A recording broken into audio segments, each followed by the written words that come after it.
बच्चों, आज हम सिंधु नदी घाटी सभ्यता के प्रमुख स्थल और शहर को पढ़ने के बाद अब इनकी विशेषताओं के बारे में पढ़ेंगे। सिंधु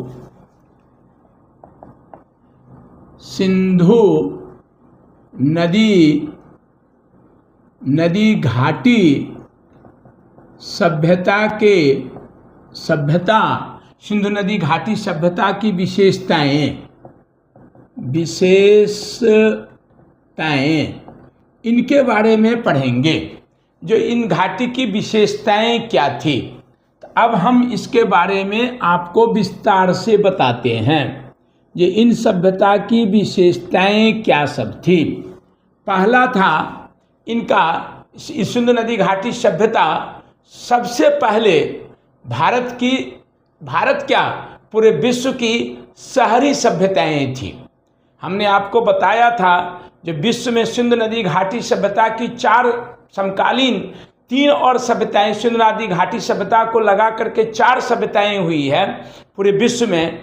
एक मेसोपोटामिया की सभ्यता, चीन की सभ्यता, दजला फरात नदी घाटी जिसको और मिस्र की सभ्यता, नील नदी घाटी सभ्यता और एक सिंधु नदी घाटी सभ्यता। तो सिंधु नदी घाटी सभ्यता पहली नगरीय सभ्यता थी और इनमें शहर का विकास हुआ था, इसलिए इसमें नगर नियोजन के बारे में पढ़ना बहुत आवश्यक है। तो पहली विशेषताएं क्या थी? नगर नियोजन। बात समझिएगा, पहली इनकी विशेषताएं क्या थी? नगर नियोजन। दूसरी व्यवस्थाएं क्या थी इनकी? कृषि व्यवस्था इनकी दूसरी विशेषताएं थी। इसके बाद इनमें तीसरी विशेषताएं थी तकनीक और शिल्प। और चौथी इनकी विशेषताएं थी व्यापार। इसके बाद इनकी 5वीं विशेषताएं थी राजनीति। इनके बाद इनकी 6ठी विशेषताएं थी धार्मिक प्रथाएं। और इनकी 6वीं थी विशेषताएं थी आपको धार्मिक प्रथाएं हो गई। इनके बाद थी लिपि इनकी 6वीं विशेषताएं। इसके बाद इनकी 7वीं विशेषताएं थी शव दफन करने की व्यवस्था। और इसके बाद इनकी विशेषताएं थी 7वीं के बाद 8वीं विशेषताएं थी मूर्ति। इनकी मूर्ति कैसी थी? लास्ट इनकी विशेषताएं थी कि इन सभ्यता का अंत कैसे हुआ। ठीक, तो कुल मिलाकर के आप अगर इसको शॉर्ट में पढ़ लें तो पूरी सिंधु नदी घाटी सभ्यता के बारे में समझ में आ जाएगा। ये डाटा से, मतलब ये जो इसके डाटा से हमने जो आपको समझाया है, इनमें आपको एक था सबसे पहले इनका नगर नियोजन, कृषि व्यवस्था, तकनीक, शिल्प, व्यापार, राजनीति, धार्मिक प्रथाएं, लिपि, सबको दफनाने की व्यवस्था। इनके बाद थी मूर्ति, और एक मूर्ति या कला शिल्प भी बोल सकते हैं, इनको कला शिल्प भी बोल सकते हैं। और अंत में आपको इनका सभ्यता का खत्म कैसे हुआ, मतलब अंत कैसे हुआ इन सभ्यता की, इन सबके बारे में हम अगर विशेषताएं, तो अब देखो, बड़ी बारीकी से देखो। अब नगर नियोजन की भी अपनी विशेषताएं हैं। इनको अगर आप ग्राफ के इसके डाटा के माध्यम से पढ़ेंगे तो आपको बहुत बढ़िया से समझ में आ जाएगा। नगर नियोजन में क्या था? वहाँ पर गढ़ था। अभी हम सबकी विशेषताएं बताएंगे। गढ़ में इसके बाद था निचला स्तर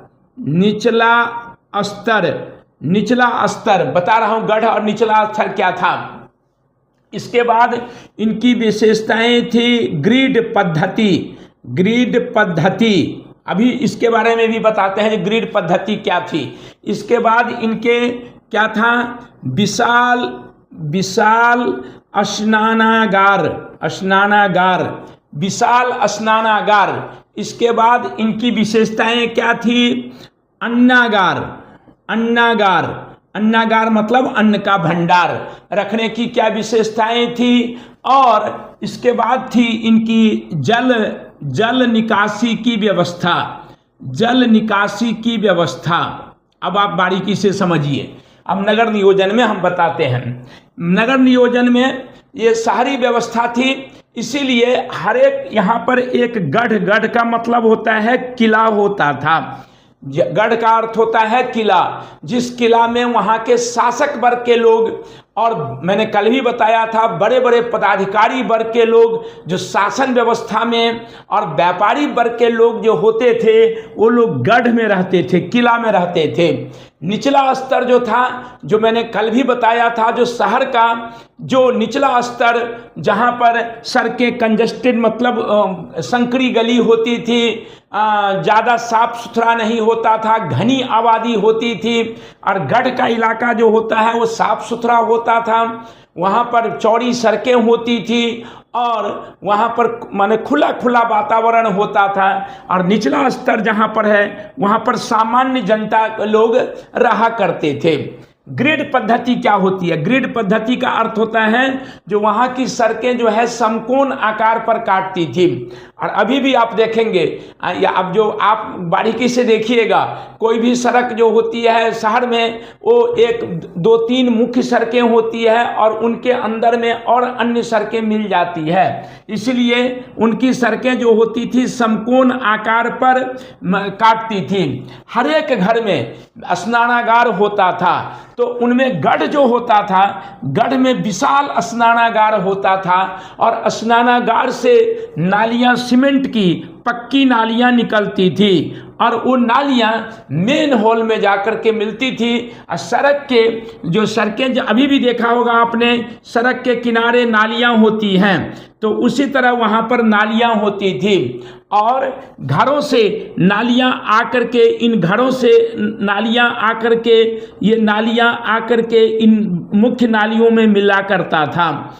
और देख लीजिए आप बारीकी से, इन नालियों में अभी भी देखा होगा आपने, जो एक मुख्य सड़क जो होता है उन पर बड़ी नालियां होती है, और ये घरों से, हमारे घरों से छोटी नालियों में मिलती है, ये छोटी नालियां मुख्य नालियों में जाकर के मिल जाती हैं।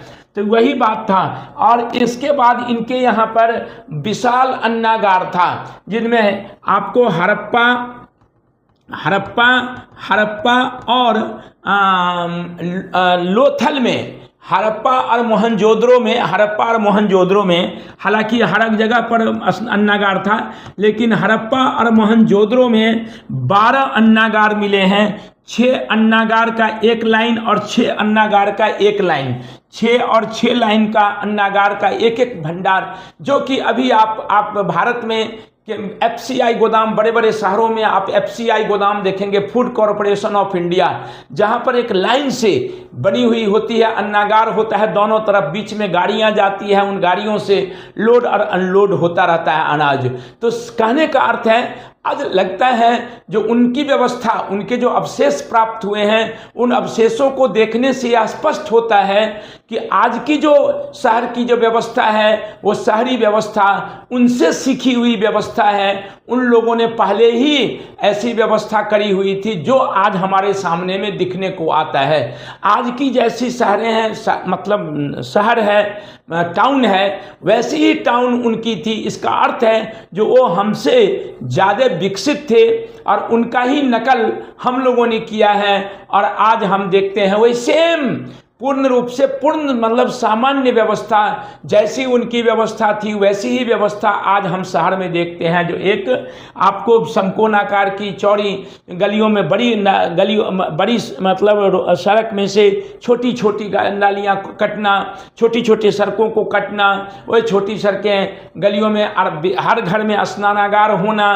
किचन होना, किचन की जो नालियाँ जो है वो मुख्य नालियों से, मतलब गली की नालियों से मिल जाना, गली की नालियां जो है मुख्य नालियों में मिलना, जगह जगह पर मेन हॉल हुआ करता था, वो सीमेंट का बना हुआ पक्की होती थी, ईंट की सीमेंट की बनी हुई पक्की नालियां होती थी, उन नालियों को उठा करके साफ किया जाता था। सेम वही व्यवस्था आज की भी डेट में है, आज के समय में भी है। तो इसका अर्थ है कि वो लोग, हम लोग उन लोगों से सीखा है आज की जो जितनी शहर की जितनी व्यवस्था है लगभग। और आज भी हम देखते हैं कि बड़े आदमी जो होते हैं वे किला नुमा जगह पर रहते हैं, माने किला बना हुआ होता है जहाँ पर सामान्य जनता को जाना कठिन होता है, और गरीब जनता जो होता है, सामान्य जनता, वो निचले शहर में रहते हैं जहाँ पर छोटी छोटी सड़कें होती है, गंदा वातावरण होता है, उतनी अच्छी वातावरण नहीं होता है, खुला जगह नहीं होता है।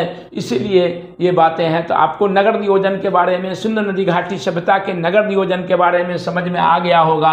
अब कल हम पढ़ाएंगे कृषि व्यवस्था के बारे में, तकनीक शिल्प के बारे में, व्यापार के बारे में, राजनीति, धार्मिक प्रथाएं, लिपि और शव दफन करने की व्यवस्था इत्यादि के बारे में हम बात करेंगे। ठीक है, इसी के साथ अब आज का क्लास समाप्त। धन्यवाद।